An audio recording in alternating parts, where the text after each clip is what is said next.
सम्मत्तरयणनिलयं पयडिसमुकीर्तनं वोचम। No कर्म संबंधी विवेचन अपना चल रहा था, जिसमें ज्ञानावरण के पांचों भेदों के नो कर्म हमने समझ लिए थे। बताओ भाई, मति ज्ञानावरण का क्या बताया? एक एक शब्द के उत्तर हैं किस किस के? हाँ बताओ भाई, मति ज्ञानावरण का क्या बताया? दिनेश बताएगा। हाँ, पड़, ठीक है ना।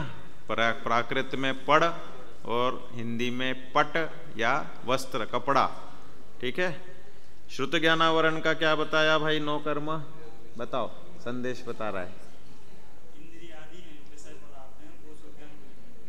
इंद्रियादि विषय के पदार्थ, हाँ ठीक है, क्योंकि इसके कारण श्रुत ज्ञान में प्रवृत्ति नहीं होती। अवधि ज्ञान का, अवधि ज्ञानावरण का नो कर्म कौन सा है? हाँ बताओ, मनीष बता रहा है। संक्लेश रूप परिणाम के कारण हमें अवधि ज्ञान नहीं हो पा रहा है। और भाई मनपर्य ज्ञान का क्या है? बताओ सौरभ। संक्लेश रूप परिणाम भी ये इसका मनपर्य ज्ञान का। और विनय बताओ भाई, केवल ज्ञानावरण का नो कर्म कौन सा है? कुछ नहीं, क्यों? केवल ज्ञानावरण तो अनादि से नहीं है, कुछ ना कुछ तो नो कर्म होना चाहिए ना। हाँ, क्यों नहीं है? क्योंकि केवल ज्ञान शायिक भाव है, उदयजन्य भाव हो। भाई केवल ज्ञान उदय के कारण मिलता हो, क्षयोपशम के कारण मिलता हो तो नो कर्म हो जाए, लेकिन वह तो शायिक है, कर्म के क्षय होने के बाद है, तो नो कर्म बीच में कोई रोल करेगा ही नहीं उसमें, ठीक है। विराजो। अब दर्शनावरण के भेदों के नो कर्म की रिवीजन कर लेते हैं। 5 निद्राओं का नो कर्म कौन सा है? हाँ बताओ भाई, 5 निद्राओं के। पवन बता रहा है, बताओ। हाँ, निद्रावर्धक पदार्थ ये सब जितने भी हैं ये नो कर्म पने को प्राप्त होते। किसके लिए? 5 प्रकार की निद्रा लाने में, ठीक है। हाँ, और चक्षु अचक्षु दर्शन के, चक्षु दर्शन अचक्षु दर्शन, इनके लिए कौन से बताए? उनको रोकने वाले पदार्थ, ठीक है। और अवधि दर्शनावरण और केवल दर्शनावरण, इनका कौन बताएगा भाई? बताओ भाई, सेकंड ईयर में कौन बताएगा? अवधि दर्शनावरण का नो कर्म। क्यों, दूसरी लाइन में कोई? हाँ बताओ। हाँ, अवधि दर्शनावरण का तुम्ही को पीछे का। हाँ क्या? खाने पीने की सामग्री अवधि ज्ञानावरण, अवधि दर्शनावरण के लिए थोड़ी नो कर्म है। हाँ, साता साता क्या नहीं, मैं तो अवधि दर्शनावरण और केवली दर्शनावरण का पूछ रहा हूं अभी। अवधि ज्ञानावरण का क्या था? वही अवधि दर्शनावरण का है, संक्लेश परिणाम। और केवल दर्शनावरण का नो कर्म कौन सा है? जो केवल ज्ञानावरण का था। केवल ज्ञानावरण का क्या निकला था? कोई भी पदार्थ नहीं, क्योंकि ये नियम से शायिक भाव होते हैं, कर्म के क्षय होने के बाद ही प्रकट होते हैं, इसलिए इनको रोकने की कोई व्यवस्था है ही नहीं, क्षय हो और प्रकट हो। हाँ, उसके बाद में अब बता रहे साता असाता वेदनीय के लिए। साता असाता वेदनीय का क्या बताया था? बताओ, अब बता रहे थे ना। हाँ बताओ, खाने पीने की सामग्री बता रहे थे ना, कौन सी वाली? लेकिन साता में कौन सी और असाता में कौन सी? बताओ, खड़े होके बताओ। इष्ट अनिष्ट, रुचने वाली और नहीं रुचने वाली, ठीक है ना। हाँ, और इसके बताओ भाई, सम्यक दर्शन, सम्यक्त्व प्रकृति के नो कर्म कौन से बताए? सम्यक दर्शन के तो कोई है ही नहीं, क्योंकि सम्यक दर्शन तो दर्शन मोह के क्षय से प्रकट होता है। शायिक भावों के कोई नो कर्म नहीं होते हैं। शायोपशमिक और औदैहिक भावों में सहायता, क्योंकि अपन ने नो कर्म किसे कहा है? जो कर्म की उदय में सहायता करे, तो सहायता करने वाले भावों में होगा, ठीक है ना। हाँ तो बताओ भाई, सम्यक्त्व प्रकृति के बताओ। हाँ शुभम। हाँ, इनको एक शब्द में बोलना हो तो क्या बोलेंगे? आयतन या अनायतन? हाँ, आयतन तो है सम्यक्त्व प्रकृति के, सम्यक, और मिथ्यात्व प्रकृति के और सम्यक मिथ्यात्व के लिए मिश्र रूप होने वाले भाव। ठीक है, चलो अब आगे चलें अपन। अब कषाय में रह गई है अनंतानुबंधी आदि कषाय। मोहिनी के दूसरा भेद है ना चारों कषायों का, तो इनके लिए 9 कर्म कौन से होते हैं 75वीं गाथा में बता रहे हैं। अननोकम इच्छत्ता आयदनादि हुहोदिसे साणम सग सग जोगम सत्थम सहाय पहुदी हवे नियमा। पढ़ो एक साथ।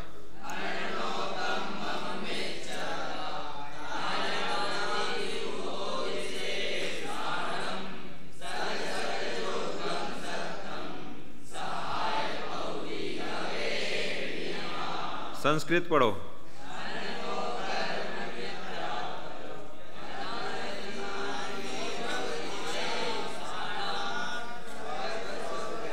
हाँ, मेरे साथ पढ़ना है क्या? हाँ देखो देखो, ब्रेक करना है ना इसको, तो जहां पे ब्रेक करो वह इकट्ठा होना चाहिए। तो एक शब्द ले लो, अननो कर्म मिथ्यात्व आयतनादि ही भवति शेषाणाम स्वक स्वक योग्यम शास्त्रम सहाय प्रभुति भवेत नियमात्। देखो अर्थ बता रहे, अनंतानुबंधी कषाय के 9 कर्म। देखो भाई ध्यान से, अब अनंतानुबंधी कषाय के 9 कर्म मिथ्या आयतन अर्थात कुदेव वगैरह 6 अनायतन हैं। ठीक है, जो दर्शन मोहनीय में मिथ्यात्व के 9 कर्म थे वही अनंतानुबंधी के हैं। अनंतानुबंधी का नेचर द्विघाती है। इसका स्वभाव कैसा है? 2 प्रकार से घात करता है। क्या करता है? एक तो दर्शन मोहनीय का भेद है ना, मिथ्यात्व को प्रकट करता है, मतलब सम्यक्त्व का घात करता है। और दूसरा अनंतानुबंधी की संग की कषाय को उदीर्णा में उदय में लाता है। अनंतानुबंधी कषाय क्रोध मान माया लोभ, तो श्रद्धा को भी घात करना और चारित्र को भी बिल्कुल भी प्रकट नहीं होने देना, चारित्र का घात करना, इस प्रकार द्विघाती नेचर है अनंतानुबंधी का। तो मिथ्यात्व के जो 9 कर्म है वो इसमें लागू होंगे ही होंगे, तो इसलिए वह षट अनायतन वे इसके 9 कर्म हैं। और बाकी बची हुई 12 कषायों के 9 कर्म देश चारित्र, सकल चारित्र तथा यथाख्यात चारित्र के घात में सहायता करने वाले काव्य नाटक कोक वगैरह शास्त्र और पापी जार कुशीली पुरुषों की संगति करना इत्यादि हैं, ऐसा नियम से जानना। देखो क्या है अब यहां पर, अनंतानुबंधी की तो बता दिए, अब किसके बता रहे हैं? अप्रत्याख्यानावरण, प्रत्याख्यानावरण और संज्वलन। तो सबसे पहले है अप्रत्याख्यानावरण का 9 कर्म क्या है। अप्रत्याख्यानावरण कर्म के कारण जीव किंचित भी संयम धारण नहीं करता है ना। तो भाई संयम धारण नहीं करता तो कहीं ना कहीं रममाण हो जाता है, जिसकी अनंतानुबंधी तो चली गई है। चौथा गुणस्थान प्रकट हो गया है, अप्रत्याख्यानावरण का उदय है। अब वह संयम धारण नहीं कर पा रहा है, उसके 9 कर्म कौन से हैं? तो कह रहे हैं कि उसके 9 कर्म ये हैं कि जिसमें वह स्वयं शिथिल रूप प्रवर्त रहा है लेकिन सम्यक दर्शन सुरक्षित रख रहा है। तो कौन से? जो गृहस्थावस्था के योग्य भूमिका में होने वाले न्याय नीति और भक्षता पूर्वक होने वाले परिणाम, वो सब क्या कहलाएंगे? अप्रत्याख्यानावरण कर्म के 9 कर्म। इसमें विवेचिका में तो देव पूजा गुरुपास्ति आदि 6 कर्म वे उसके 9 कर्म पने को बता रहे। क्यों? क्योंकि वह इसमें इतना रचपच रहा है कि उसे व्रतादि ग्रहण करने के परिणाम नहीं हो रहे। सम्यक दर्शन सुरक्षित है, सम्यक्त्व की बात हो रही अप्रत्याख्यानावरण के लिए। अनंत अनुबंधी के लिए वो जो नीचे वाली लाइन में दे दिया ना, काव्य नाटक कोक शास्त्र। कोक शास्त्र मतलब विषय भोगों के पोषक शास्त्र, अन्याय अनीति अभक्ष्य, कह रहे हैं तीव्र वासना, अनंतानुबंधी की वासना कल बताए ना, संख्यात असंख्यात अनंत भव, तो अनंतानुबंधी के लिए तो ये सब लागू हो जाएंगे, सम्यक दर्शन के लिए नहीं लागू होंगे, अप्रत्याख्यानावरण के नहीं लगाना इसको। ये जो है काव्य नाटक कोक शास्त्र वगैरह, पापी कुशीली पुरुषों की संगति, क्योंकि इनसे इस प्रकार के भावों की वृद्धि होती है। सत्संगति कथम न करोति, संगति से कितना परिणाम हो सकता है, संगति के परिणामों में कितना अंतर पड़ सकता है। गप्पे करने वालों की संगति करोगे तो क्लास में भी गप्पे ही करते रह जाओगे, और एकाग्र रूप से सुनने वालों की संगति करोगे तो एकाग्रता से सुन के कल्याण कर लोगे। तो अनंतानुबंधी में संगति का असर खूब चलता है। भाई आपने ऐसे स्थान में जन्म लिया जहाँ जिन धर्म की प्रवृत्ति नहीं है, जहाँ जिन धर्म का समझ लो कुल मिल भी गया हो, तो जैन धर्म क्या है, इसका देवशास्त्र गुरु का स्वरूप क्या है, आत्मा क्या है, परमात्मा क्या है, सुखमय परिणाम कौन से हैं, दुखमय परिणाम कौन से, सम्यक दर्शन क्या है, मिथ्या दर्शन क्या है, यह विवेक यह बुद्धि नहीं प्रकट हो तो कह रहे हैं वह जैनी होकर के भी अजैनी है। अपन ने दिया ना वो, जिनवाणी मोक्ष नसैनी है, जो जिनवाणी उर न धरत है, सैनी हो के असैनी है। सैनी होकर के भी असैनी है अगर जिनवाणी उर में नहीं धरते। तो हमने अनंत भव संगी पंचेंद्री किए लेकिन असंगीवत बिता दिए। क्यों? क्योंकि श्रुत परिचिता अनुभूदा काम भोग बंध कहा, बस इसी में किया प्रवर्तन। ये अनंत अनुबंधी के कारण बिना सिखाए मिलते हैं और इसमें रुचि बिना सिखाए होती है। मेडिकल में तो रिसर्च की गई है कि भाई मति मंद लोग होते हैं तो कह रहे हैं कि उनकी विषय वासनाएं भी मंद होनी चाहिए, उनको लोक व्यवहार नहीं जमता। एक विशिष्ट व्यवहार में रह करके उस रूप प्रवर्तन करना, उसका नाम है लोक व्यवहार कुशल होना। जो उसमें प्रवर्तमान नहीं हो पाते हैं, पीछे रह जाते हैं। भाई उम्र हो गई सबकी 10-10 साल की, तो 10 साल के अनुरूप व्यवहार करे, लेकिन वह मतिमंद 2 साल 3 साल जैसा बिहेवियर कर रहा है, तो कह रहे हैं कि वह मतिमंद है। मति उसकी जो समवय वाले लोग हैं उनके साथ में नहीं है। लेकिन कह रहे हैं कि उनकी वासनाएं, उनके विषय भोगों के परिणाम कदाचित सामान्यों से ज्यादा निकल सकते हैं। इसलिए ये जो काम भोग बंधन के संस्कार है ना, ये तो अनंतानुबंधी के साथ में अनिवार्य रूप से चलते हैं। और जहाँ जैसे जैसे ऊपरी भूमिका आती है, सम्यक तो सन्मुख होवे, अनंतानुबंधी को दबा देवे या क्षयोपशम कर दे या उसका विसंयोजन करके क्षय कर दे, तो फिर आगे अप्रत्याख्यानावरण वगैरह के कदम में उसका वैराग्य अंकुर बढ़ेगा और विषय भोगों के संस्कार नियम से मंदे होंगे ही होंगे। इसलिए ज्ञान वैराग्य शक्ति अविनाभाव रूप से सम्यक दर्शन के साथ प्रकट होती ही होती है। तो यहाँ 9 कर्मों में गिना रहे, तो संगति के अनुसार इसमें जो दिया, या फिर और भी ऐसे विषय भोग वर्धक जितने भी 9 सामग्री हो सकती है, वे सब अनंतानुबंधी के 9 कर्म है। क्योंकि इसके माध्यम से वही उसी की भावना पुष्ट होती। वाही को विचार, वाको ध्यान, यह है कौतूहल। तो विषयों का ही विचार, विषयों का ही ध्यान, विषय की सामग्री के लिए नोटों का ध्यान, नोटों का कौतूहल, यही चलता रहता है ना। मनुष्य गति किस में जाती है? यहाँ से शास्त्री पढ़ने के बाद में जब आपका लौकिक जीवन में पदार्पण होगा, अभी भी लौकिक रूप से ही पढ़ रहे हो तो लौकिक जीवन में ही है, नहीं तो 5 साल हम अलौकिक गिनते हैं। जिन दर्शन की पढ़ाई यह अलौकिक पुण्य का उदय है। लौकिक पुण्य में तो पढ़ाई तो सबको मिलती है, नोट सबको मिलते हैं, वो तो लौकिक है। भाई इंजीनियरिंग डॉक्टरी की तो क्या किया हमने? लौकिक पढ़ाई की, नोट कमा लिए, लौकिक ही रहा। लेकिन ये आत्मा परमात्मा की बात समझ करके कोई आत्मा परमात्मा अपने स्वभाव में परिणमित हो जाए, अपनापन करके सम्यक दर्शन लेके जावे, तो उसने अलौकिक कार्य साध लिया। ठीक है ना? इसलिए 5 साल की आपकी पढ़ाई को हम अलौकिक में गिनते हैं, जो अगर रुचि से प्रवर्तमान हो रहा है। अब रुचि जिसकी जग गई वो तो आगे उसकी प्रवर्तित होती रहेगी, दृढ़ रुचि रहेगी सम्यक्त्व के साथ, या सम्यक्त्व सन्मुख अवस्था गहरी रहेगी तो वो नियम से पूर्णता की ओर बढ़ती जाएगी। छोड़ देगा तो फिर अनादि मिथ्या दृष्टि के समान हो जाएगा। और फिर अब यहाँ से लौकिक जीवन होगा शुरू, तो क्या होगा भाई? कमाना धमाना, विषय भोग करना, स्टेटस बनाना, धीरे धीरे उम्र बढ़ती जाएगी तो शरीर की ओर लक्ष्य बाद में आता है। जवानी में तो समझ लो विशेष एक उस जाति का पुण्य सा रहता है कि जोश रहता है, उत्साह रहता है, तो कोई बीमारी वगैरह विशेष नहीं होती। लेकिन जब जैसे जैसे उम्र ढलती है तो आवे जरा नेरी ताकि अंतक अहेरी आवे। जरा मतलब बुढ़ापा आता है तो उसके साथ में अहेरी फ्री में मिलती है, एक के साथ एक फ्री, बुढ़ापे के साथ बीमारियां फ्री। किसके लिए? जिसने सम्यक दर्शन नहीं किया या सम्यक्त्व सन्मुख रुचि नहीं बढ़ाई उसके लिए। क्यों?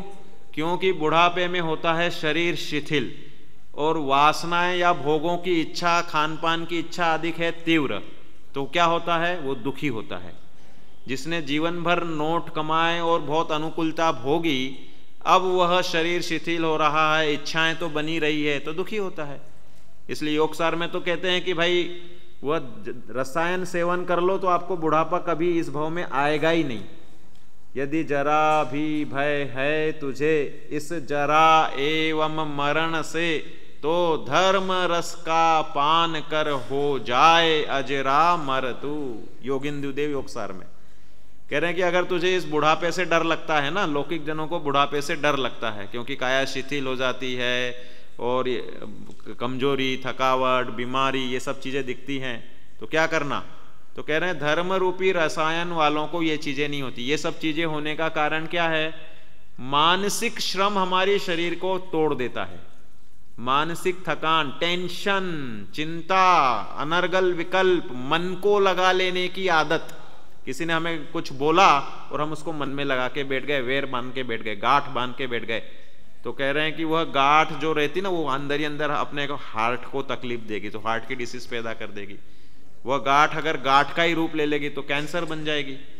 तो इस तरह अनेक अवस्थाएं, कषायों के कारण हमारा बुढ़ापा या हमारी कोई भी अवस्था, अब डायबिटीज बच्चों को ही होने लग गई, टाइप 2 डायबिटीज, या और भी टेंशन के कारण होने वाली ऐसी डायबिटीज अनेक अनेक प्रकार की होने लग गई। तो क्या कारण है? ये सब एकमात्र तीव्र स्पर्धात्मक भाव में, तीव्र डिप्रेशन वाले भाव, तीव्र तनाव वाले भाव। कषाय सर्व बीमारियों की जननी है, चाहे वह शोक रूप कषाय हो, चाहे वह क्रोध, मान, माया, लोभ रूप कषाय हो। 9 कषाय या 4 मुख्य कषाय, और मिथ्यात्व तो है ही महाराजा, वो तो होने के बाद ही इन कषायों की प्रवृत्ति होती है।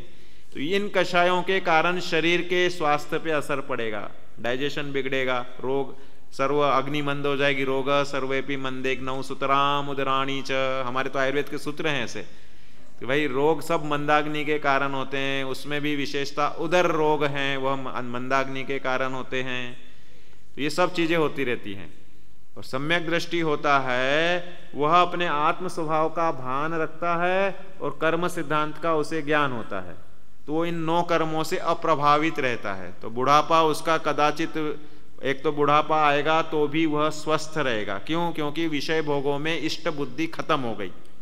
एक दूसरा, किसी ने उसको मानसिक विपरीतता भी दे दी, कुछ बोल दिया, इज्जत नहीं दी, सम्मान नहीं किया, तो भी वह उसे कर्म सिद्धांत के बलबूते पे या आत्मा के अरूपी स्वभाव के बल से उसको जीरो कर देता है, निष्क्रिय कर देता है। मतलब कुछ भी उसको तकलीफ दो तो भी वह मुझे आत्मा में तकलीफ होती ही नहीं है, ऐसा भान होने से और आत्मा का सुखमय स्वभाव का आह्लादपना होने से सदा सुखी रहता है। इसलिए उसे बुढ़ापा आता हुआ भी बुढ़ापे का असर नहीं आता है। कर्म तो अपना काम करेगा, शरीर तो अपना काम करेगा, परिणमन होगा, लेकिन उसका असर नहीं मना रहा है वो। क्यों? क्योंकि अंदर में सुखी और खुश आनंद से रह रहा है। और निमित्त नैमित्तिक संबंध घने हैं कि भाई अंदर में जहाँ प्रसन्नता रहेगी, आह्लादपना रहेगा, तो शरीर स्वास्थ्य भी अच्छा रहेगा। हमारे इसमें तो परिभाषा ही दी आयुर्वेद में, प्रसन्न आत्मेन्द्रिय मना स्वस्थ इत्यभिधीयते। आत्मा, इंद्रियां और मन प्रसन्न होना, इसका नाम है स्वास्थ्य। अगर ये प्रसन्न नहीं है तो कुछ नहीं है। समदोषा समाग्निश्च समधातुम मलक्रिया प्रसन्न आत्मेन्द्रिय मना स्वस्थ इत्यभिधीयते। ये सब पूरा अंतर्बाह्य स्वास्थ्य है। तो कहने का तात्पर्य यह है, अनंतानुबंधी कषाय जहाँ जिंदा रहती है वहाँ पर दुखों की परंपरा बनती ही बनती है, और फिर वह बुढ़ापा या मरण सन्मुख अवस्था कष्टकारी लगती है। लेकिन जहाँ देह से भिन्न में आत्मा हूँ ऐसा जिसे ज्ञान हो गया, वह अप्रत्याख्यानावरण के उदय में रहता हुआ, उस शुभ भाव की भूमि में रहता हुआ, चतुर्थ गुणस्थानवर्ती की भूमिका नीचे के मिथ्यात्वियों की तुलना में महाशुभ भाव में हो जाती, तभी तो वह प्रथम नरक बिन षटभु ज्योतिष वान भवन षंडनारी इनमें जन्म नहीं लेता। क्यों? क्योंकि वह नियम से शुभ की भूमिका प्रचुरता से बढ़ती जाती है। तो इसलिए अप्रत्याख्यानावरण के 9 कर्म देते हैं उसके शुभ भाव या उचित न्याय नीति सम्मत भोग विलास आदि। भोगों का त्याग नहीं हुआ, लेकिन उसमें न्याय नीति और भक्ष्यपना लग गया। फिर इसके बाद में कहो कि भाई चौथे गुणस्थान से वो पंचम में आ जाए, किंचित संयम धारण कर ले, प्रत्याख्यानावरण का उदय आ गया, तो उसका 9 कर्म क्या है?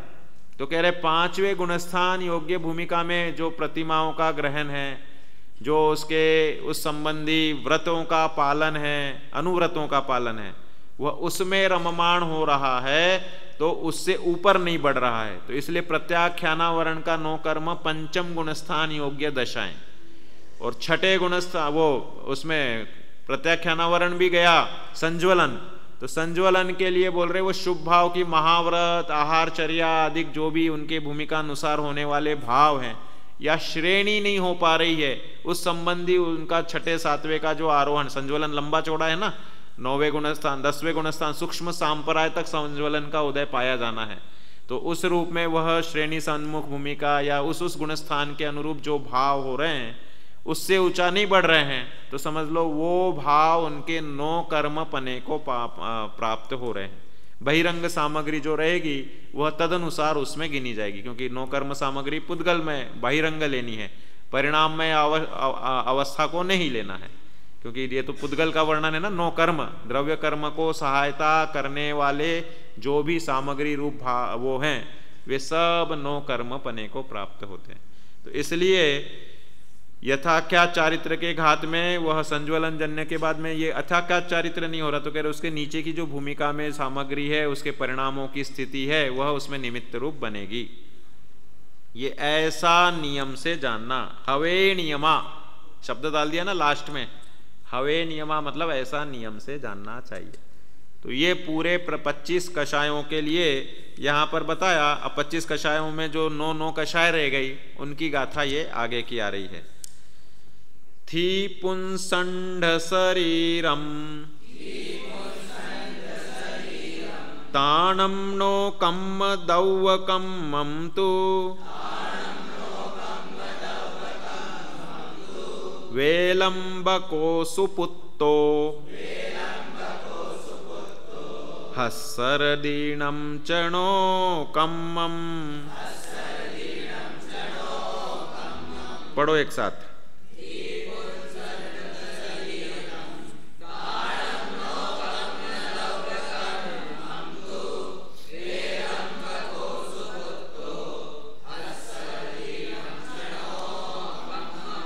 संस्कृत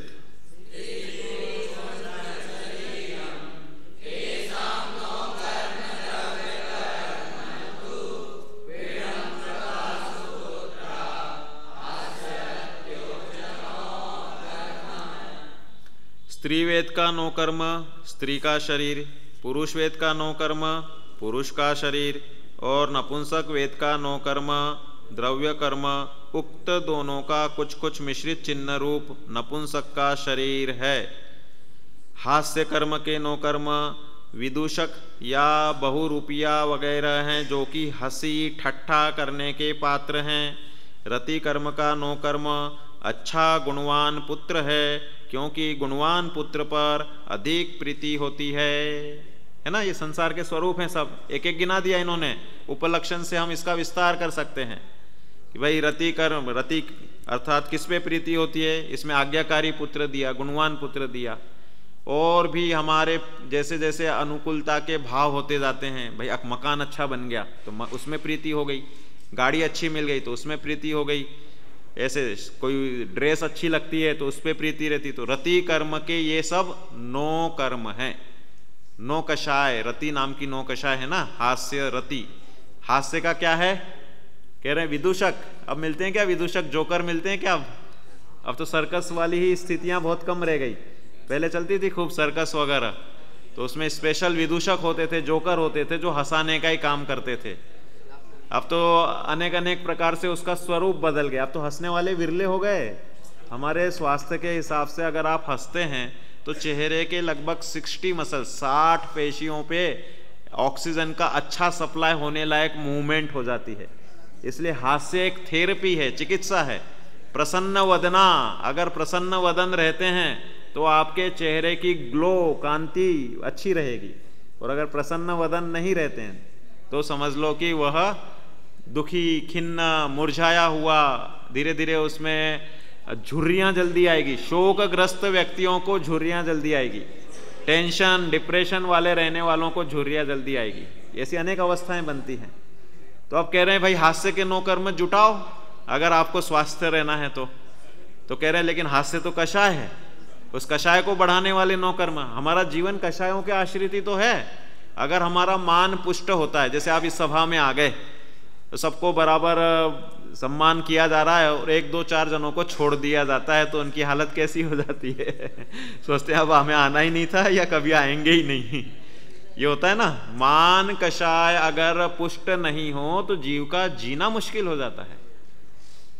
क्रोध कषाय, अंदर में क्रोध भरा हुआ और अगर निकल नहीं पाए तो जीना मुश्किल हो जाए, अंदर ही अंदर विस्फोट होने लगता है।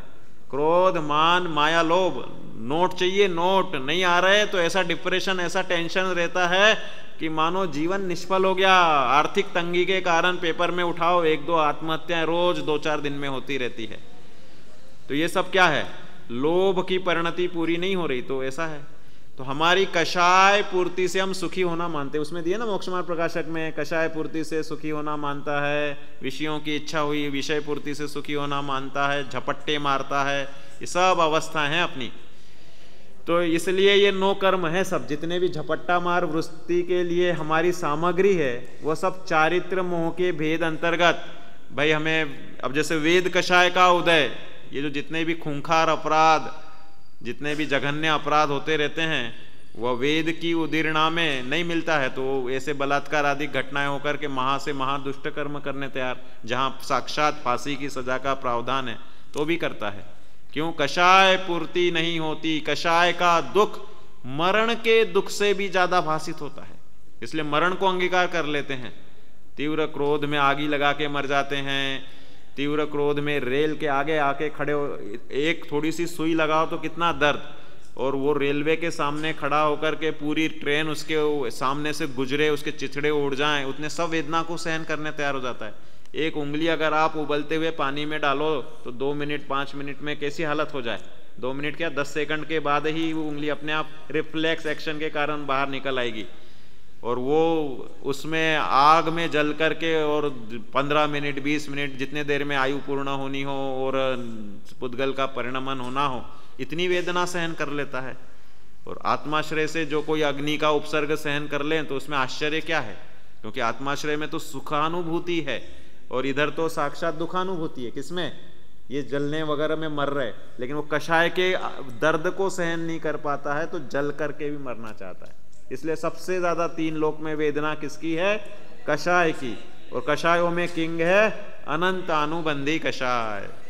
इसलिए अनंतानुबंधी वाला या तो खुद को मार लेगा या सामने वाले को मार के जीना चाहता है, कषाय पूर्ति करना चाहेगा। लेकिन हाँ, तो ये हास्य कर्म के हो गए विदूषक आदिक, रति कर्म का अच्छा गुणवान पुत्र आदिक, और इसके आगे फिर बता रहे हैं अरति आदि। इट्ठा निट्ठ वियोग जोगम अरदिस मुद सुपुत्तादि सोगस्य सिंहादि निंदित दौवम च भय जुगले। पढ़ो एक साथ।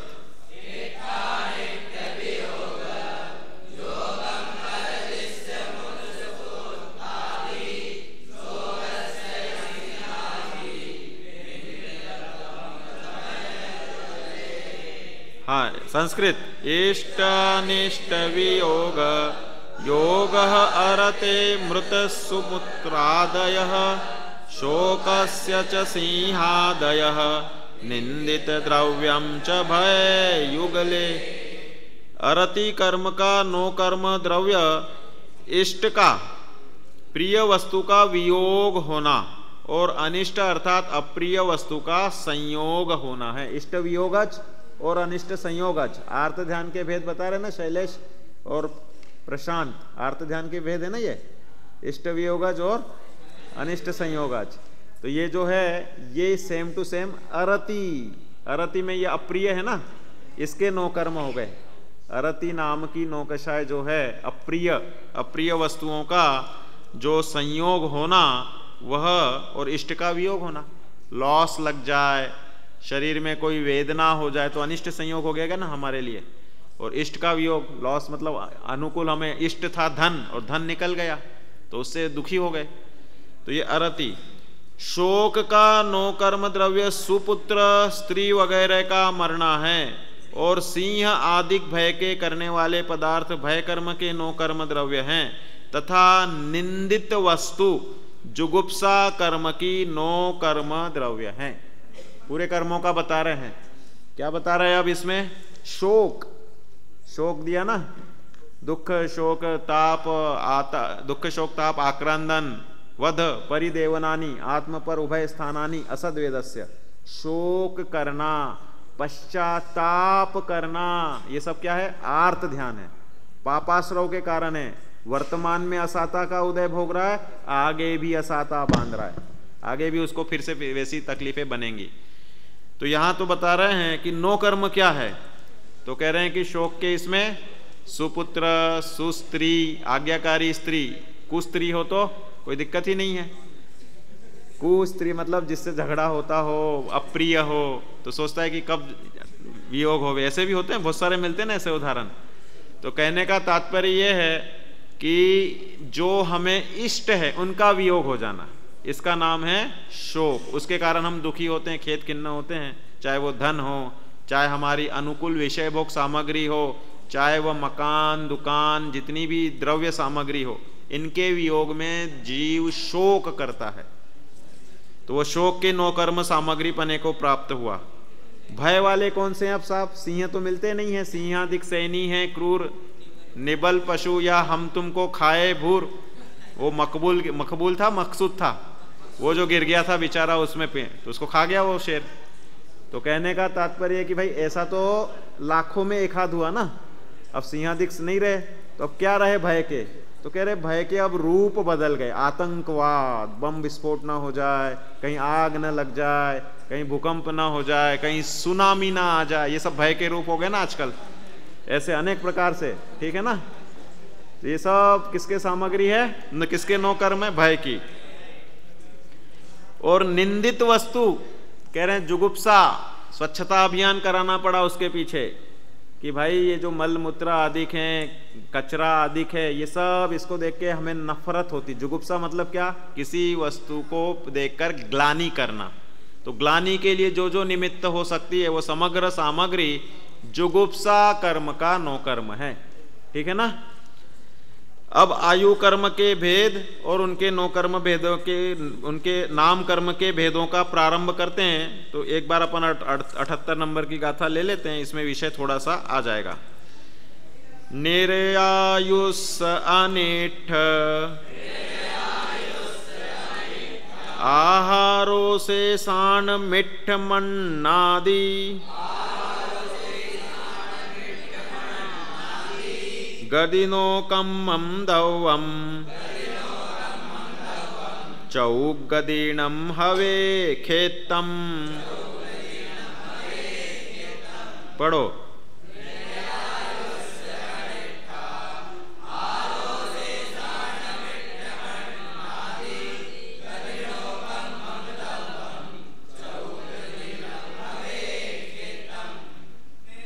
हाँ पढ़ो।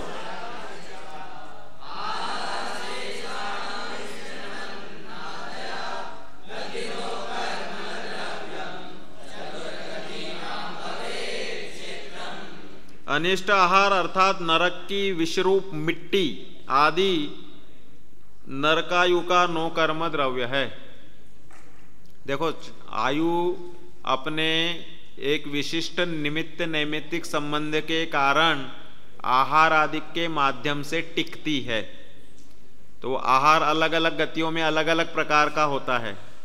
अपनी मनुष्य गति में कौन सा आहार होता है तो बता रहे, देखो, और बाकी तिर्यंचादि 3 आयु कर्मों का 9 कर्म इंद्रियों को प्रिय लगे ऐसा अन्न पानी वगैरह है।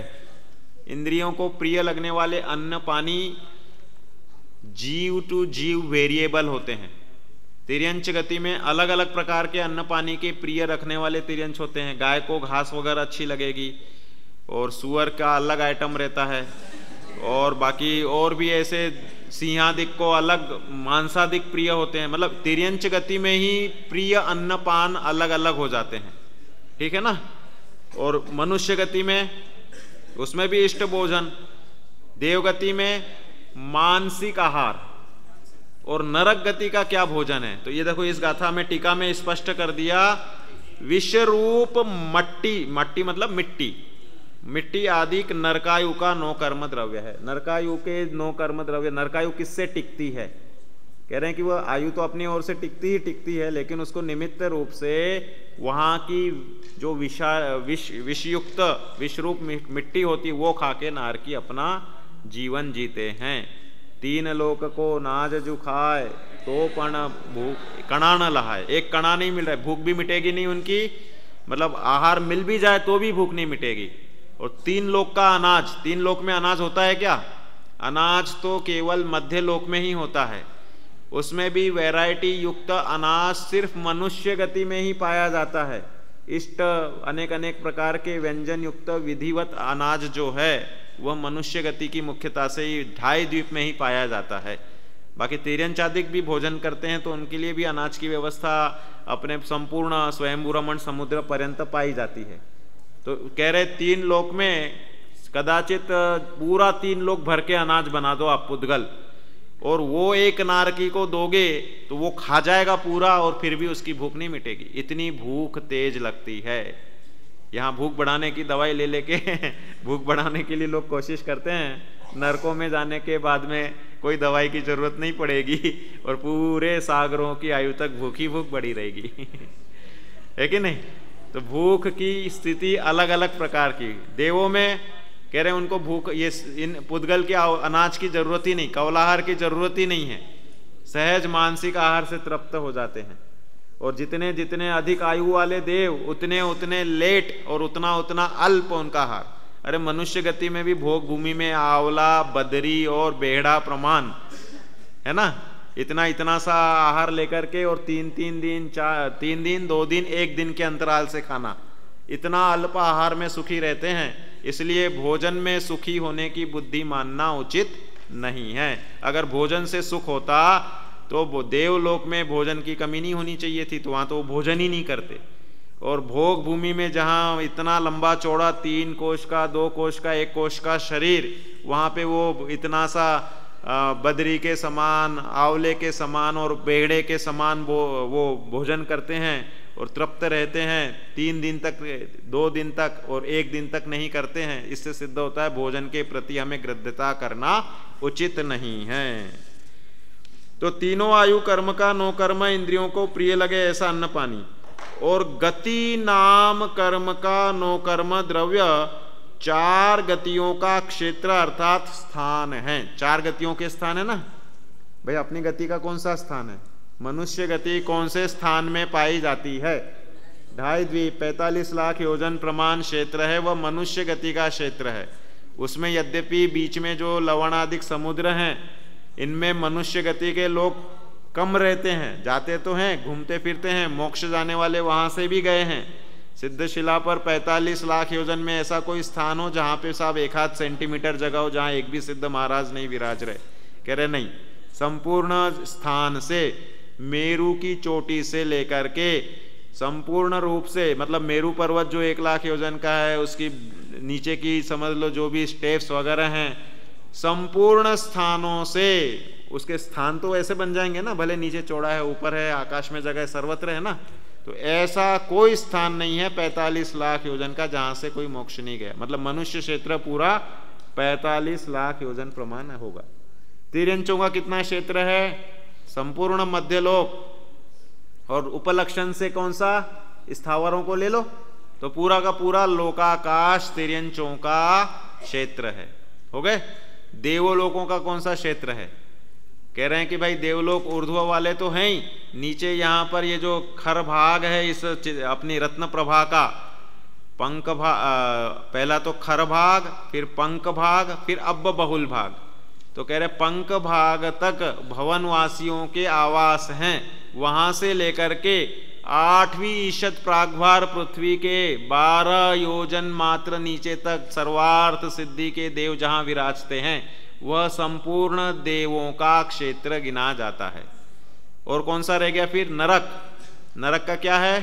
तासु त्रिंशत पंचविंशत, जो बिलों की संख्या दी ना, 30 लाख 25 लाख 15 लाख वगैरह, तो ये सब कहां से शुरू होते हैं? इस रत्न प्रभा पृथ्वी के अब्ब बहुल भाग से शुरू होंगे और नीचे 7वीं पृथ्वी जो है वहां तक उनके जो 84 लाख बिल हैं वे सब नरकों के क्षेत्र गिने जाते हैं। और यह गति नाम कर्म, उन गतियों के अनुसार चारों गतियों के क्षेत्र का वर्णन किया। ये आपके कोर्स में विवेचिका में दिया है। अब इसके प्रश्न लिखो आप पहले, फिर बाद में अपन देखेंगे आगे का। पहले तो लिखो अनंतानुबंधी कषाय के 9 कर्म कौन से हैं। फिर लिखो प्रत्याख्यानावरण, अप्रत्याख्यानावरण और संज्वलन, इनका 9 कर्म लिखें। ठीक है, समझ में तो आ ही रहा है ये।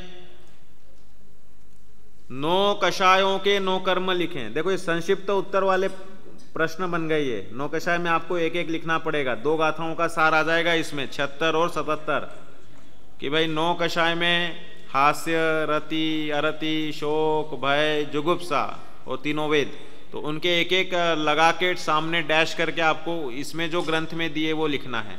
ठीक है ना। और इसके बाद का प्रश्न लिखो आयु कर्म के भेदों के 9 कर्म लिखें। आयु कर्म के भेदों के 9 कर्म लिखें।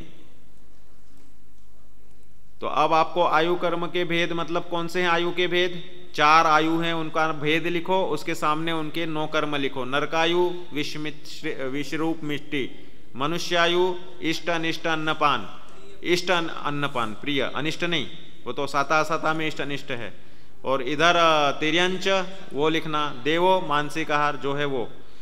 और फिर लिखो गति नाम कर्म के 9 कर्म विस्तार से लिखें, क्योंकि हमने विस्तार से चर्चा की। आपको ये क्षेत्र मालूम होने चाहिए, तिर्यंच का कहाँ से कहाँ तक है, नरक का कहाँ से कहाँ तक है, देवों का कहाँ से कहाँ तक है। तो 4 गतियों के 9 कर्म विस्तार से लिखें। तो पहला तो उत्तर एक लाइन में क्या आएगा कि 4 गतियों के 9 कर्म उनके अपने अपने क्षेत्र हैं। ये एक लाइन में उत्तर हो गया। फिर उत्तर लिखना 1 मनुष्य गति का क्षेत्र, फिर आप लिखोगे 45 लाख योजन कैसे, और फिर लिखोगे नरक का, तिर्यंच का और देव का। इस तरह से उत्तर लिखना है। तो ये प्रश्न अलग से हो गया, ये गाथा के अलावा हो गया ना, तो वो आपको यहाँ पर उसका स्पष्ट करके बताया है। और 69वीं जो देखो अब अपनी कितनी गाथाएं रह गई, 79, 80, 81, 82, 83, 84, 86 तक 8 गाथाएं हैं। 2 दिन का कोर्स है। तो कल आपकी गोष्ठी रह जाएगी, है ना। तो परसों और नरसों अपना अंत हो जाएगा कोर्स का। बाकी तो ये तो अनंत है, ज्ञान का अंत नहीं होना है, ना हमारा अंत होना है। ठीक है, तो अभी का अपना अपन यहीं पर विराम लेते हैं। बोलो महावीर भगवान की जय।